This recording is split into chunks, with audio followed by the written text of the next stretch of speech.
शिवाय ने सारी लाइट से शूट करने के बाद कहा, राणा ये गोली तुम्हारे सीने में भी उतर सकती थी, इसीलिए कह रहा हूँ कल शाम तक शौर्य को मेरे मेंशन भेज देना, वरना अगर मैं कल हवेली आ गया तो चिता को अग्नि देने के लिए भी कोई नहीं बचेगा।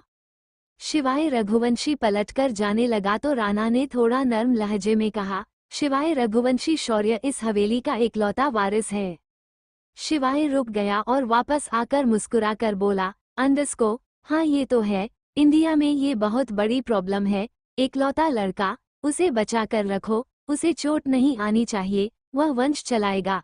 चलिए राणा, मैं आपको एक कंसेशन दे देता हूँ, आपके 3 बच्चे हैं ना, तीनों में से किसी एक को रघुवंशी मेंशन भेज देना। इससे ज्यादा मैं आपके लिए कुछ नहीं कर सकता। इतना कहकर शिवाय रघुवंशी राजपूत हवेली से चला गया। अब आगे शिवाय रघुवंशी अपने कमरे में खड़ा एक बड़ा सा फ्रेम को निहार रहा था, जिसमें शिवाय रघुवंशी की पूरी फैमिली थी, एक हंसता खेलता परिवार जिसे शौर्य राजपूत ने बर्बाद कर दिया। शिवाय रघुवंशी के हाथ में ड्रिंक का गिलास था और आंखों में गुस्से के साथ थोड़े से आंसू। शिवाय ने ड्रिंक की सिप लेकर कहा, शौर्य राजपूत, तुम्हें तो इस दुनिया से जाना होगा, तुमने मेरा हंसता खेलता परिवार बर्बाद कर दिया, तुम्हें तो मैं तुम्हारे परिवार के पास रहने नहीं दूंगा। तभी पीछे से राजवीर आया और बोला, सर वह लड़की भी भाग गई। शिवाय ने गुस्से में कहा, विराज क्या करूं मैं तेरा, विराज के लिए कोई और लड़की होया कर दो। राजवीर ने कहा, विराज सर, किसी को अपने नजदीक ही नहीं आने देते, अपने सारे काम दीनू काका से ही कहकर करवा लेते हैं, ना किसी लड़के को, ना ही किसी लड़की को अपनी हेल्प करने देते। शिवाय ने एक गहरी सांस लेकर कहा, रिया की बहन का कुछ पता चला? राजवीर ने कहा, बस इतना ही पता चला है, वह हॉस्टल से भाग गई थी, उसके बाद वह कहाँ गई किसी को नहीं पता, हम ढूंढने की कोशिश कर रहे हैं। शिवाय ने गुस्से में ड्रिंक का गिलास दीवार पर फेंक कर मारा। शिवाय ने गुस्से में कहा, रिया मुझे मरते हुए एक रिस्पॉन्सिबिलिटी देकर गई थी, मैं उसे भी नहीं निभा पाया। शौर्य राजपूत, तुम्हें तो मैं जीते जी नर्क दिखाऊंगा। शिवाय ने फिर राजवीर की तरफ देखकर कहा, जब तक रिया की बहन मिल नहीं जाती ढूंढते रहो। राजवीर ने कहा, सर थोड़ी मुश्किल है, क्योंकि हमारे पास रिया की बहन की कोई फोटो भी नहीं है, हम रिया की बहन का नाम भी नहीं पता, हमें ये भी नहीं पता वह कैसी दिखती है। शिवाय ने गुस्से में कहा, राजवीर फोटो नहीं है तो ढूंढो, रिया के घर में ढूंढो, रिया के फ्रेंड सर्कल में पूछो, लेकिन मुझे रिया की बहन ढूंढ कर दो। राजवीर ने ओके सर कहा और चला गया। अगले दिन शाम के 4 o'clock बजे शिवाय अपने कमरे की बालकनी में खड़ा हुआ मेन गेट को निहार रहा था। शिवाय रघुवंशी ने मन ही मन खुद से कहा, रणविजय सिंह राणा, तुम्हें भेजना तो पड़ेगा, वरना तुम शौर्य के साथ साथ इस दुनिया से रवाना हो जाओगे। शिवाय के हाथ में एक कॉफी का कप था। शिवाय उसे धीरे धीरे पी रहा था और गेट की तरफ देख रहा था। शिवाय ने देखा तो गेट पर एक लड़की पिंक कलर का अनारकली सूट पहने धीरे कदमों से आ रही है। शिवाय को समझते देर नहीं लगी कि वह वही लड़की है जो उसे देखकर पिलर के पीछे छुप गई थी। उस लड़की को देखकर लग रहा था कि वह रघुवंशी मैंशन में आते हुए कितना डर रही है। शिवाय ने कॉफी का एक सिप पीकर खुद से कहा, कमजोर बाप, लड़की को भेजा है, ओ सॉरी बाप नहीं फूफा, कमजोर फूफा। शिवाय उस लड़की को देखने लगा। शिवाय की नज़र कहीं ना कहीं उस लड़की पर टिकी जाती थी। शिवाय ने फिर से अपने बॉडीगार्ड को देखा जो उस लड़की को ही देख रहे थे। शिवाय में मन ही मन खुद से कहा, राजवीर के अलावा कोई धन का नहीं है। वह लड़की गार्डन के 2-3 कदम ही चली होगी कि एक क्विट सा पप्पी जो कि बहुत छोटा था और वाइट कलर का था, उस लड़की पर भौंकने लगा। वह लड़की उस छोटे से पप्पी से भी डर गई और डरते हुए पूरे गार्डन में भागने लगी। वह पप्पी भी उस लड़की के पीछे पीछे पूरे गार्डन में भागता रहा है। यह नज़ारा शिवाय अपनी बालकनी से देख रहा था। उसकी हंसी छूट गई। शिवाय जो कॉफी पी रहा था वह सारी कॉफी बाहर आ गई। शिवाय खुद को हंसने से रोकना चाहता था, लेकिन उस लड़की की हालत देखकर शिवाय से अपनी हंसी रुकी नहीं और वह तेज तेज हंसने लगा। थोड़ी देर हंसने के बाद शिवाय कमरे से निकलकर गार्डन में आ गया। वह लड़की अब भी पूरे गार्डन में डॉगी से बचने के लिए भाग रही थी।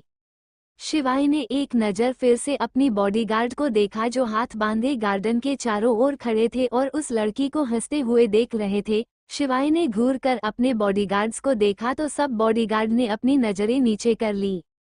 शिवाय ने राजवीर को देखकर कहा, अंडस्को, आज के बाद कोई भी बॉडीगार्ड इस लड़की को ना देखे वरना मैं उसकी आंखें निकाल लूंगा। राजवीर ने हमेशा की तरह बिना किसी इम्प्रेशन के कहा, अंडस्को, ओके सर। वह लड़की अब भी डॉगी से बचने के लिए इधर उधर भाग रही थी। फाइनली डॉगी में उसका दुपट्टा अपने मुंह में पकड़ लिया। एक साइड से डॉगी उसका दुपट्टा खींच रहा था, दूसरी साइड से वह लड़की अपना दुपट्टा खींच रही थी। शिवाय डॉगी और उस लड़की को देखकर एंजॉय कर रहा था। उसे तो उन दोनों को देखकर बड़ा मजा आ रहा था। दुपट्टे के इतना खींचने से दुपट्टा फट गया, लेकिन ना तो डॉगी में छोड़ा और ना ही उस लड़की ने। शिवाय ने मन ही मन खुद से कहा, एक छोटे से डॉगी से डर गई, मुझे क्या झेल पाएगी, छुई मुई सी है। छुई मुई राजपूत हवेली की रानी है, कातिलाना इसकी जवानी है। हाथ लगाओ डर जाएगी, बाहर निकालो मर जाएगी। शिवाय बस देखना चाहता था कि वह उस डॉगी को कैसे हैंडल करेगी, लेकिन उस लड़की को नहीं पता था वह डॉगी को कैसे हैंडल करेगी। डॉगी तो उस लड़की का दुपट्टा छोड़ने को तैयार ही नहीं था। फाइनली डॉगी ने उसका दुपट्टा और ज्यादा फाड़ दिया और दुपट्टा छोड़कर उसकी तरफ भागने लगा। उस लड़की ने डर के मारे दुपट्टा वही छोड़ा और भागती हुई शिवाय के पीछे आकर छुप गई। वह लड़की बुरी तरह हाफ रही थी। उसने अपना सर शिवाय के पीठ पर टिका रखा था। उस लड़की की गर्म सांसें शिवाय की पीठ पर पड़ रही थी, जिससे शिवाय की बॉडी में हलचल होने लगी। शिवाय ने खुद को कंट्रोल कर लिया। शिवाय को इस वक्त उस लड़की पर बहुत गुस्सा आ रहा था, क्योंकि पहली बार किसी लड़की को छूने से शिवाय की बॉडी में सिरहन सी दौड़ गई थी। शिवाय ने गुस्से में कहा, अंडस्को, स्टॉप ड्रैगन। ड्रैगन शांत हो गया। उस लड़की ने मन ही मन खुद से कहा, आर्या, इतने छोटे से कुत्ते का नाम ड्रैगन। शिवाय चिल्लाने से आर्या भी डर गई और वह चुपचाप शिवाय के सामने आकर खड़ी हो गई। आर्या ने एक बार भी शिवाय को आंख उठाकर नहीं देखा, क्योंकि वह इस वक्त बहुत डर रही थी। शिवाय ने आर्या को ऊपर से नीचे तक स्कैन करके कहा, अंडस्को, तो तुम्हारे सो कोल्ड बाप ने मेरा टॉर्चर सहने के लिए तुम्हें भेजा है? आर्या ने धीरे से हाँ में गर्दन हिला दी। शिवाय ने और ज्यादा गुस्से में कहा, अंडस्को, तुम्हें लगता है कि तुम मेरा टॉर्चर सह सकती हो? सह पाओगी मेरा टॉर्चर? ठीक है, देखते हैं शौर्य राजपूत की बहन में कितनी हिम्मत है। शौर्य ने आर्या का सुलगती हुई आंखों से देखते हुए कहा, अंडस्को, तुम तो छोटी सी छुई मुई सी हो, तुम्हें ज्यादा टफ काम नहीं दूंगा। आज तुम सबके लिए खाना बनाओ।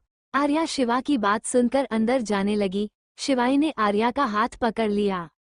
शिवाय ने जैसे ही आर्या का हाथ पकड़ा, आर्या के रोंगटे खड़े हो गए। घबराहट के मारे उसकी तो जैसे सांसें ही रुक गई।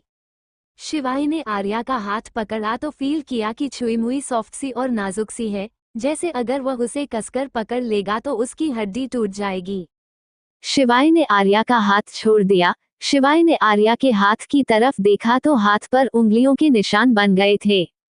शिवाय ने मन ही मन खुद से कहा, अंडस्को, प्यार से पकड़ा तो छुई मुई की यह हालत है, कहीं गुस्से में पकड़ लिया तो हड्डी टूटकर हाथ में आ जाएगी। शिवाय ने फिर आर्या की तरफ देखकर गुस्सा में लेकिन धीरे से कहा, अंडस्को, किचन में जाने की जरूरत नहीं है, खाना तुम गार्डन में बनाओगी।